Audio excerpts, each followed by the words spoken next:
موږ دلته خو چې اول راغلي دي، موږ اول ټارګټ ګردواره او مندر و.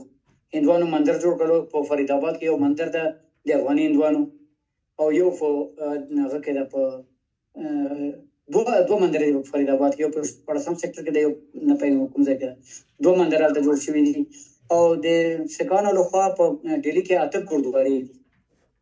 8 ګردوارې جوړې شوي دي. هر ورځ زموږ ګردواره 2 وخت سهار او ماښام عبادت چې هغه 3 وخت په کور کې کله د استراحت وخت 3 وخت عبادت کوو. نو هر ورځ بله ناخه که یو 2 وخت نه یو وخت سره راټولېږو، حتما سره یو بل ګورو. او نوره کوم مثلا په ژوند کې چې ناخوالې راځي یا کوم ستونزو سره مخامخ کېږو، د دې لپاره میټینګونه هم دلته دفتر لرو، میټینګونه کېږي، ټولنې لرو، لکه خاصه دیوان افغانستان، افغان هندو سیک ویلفیر سوسایټي، او داسې نورې ټولنې دي وړې او غټې چې راټولېږي او د ټولو ستونزو حل کېږي ورباندې.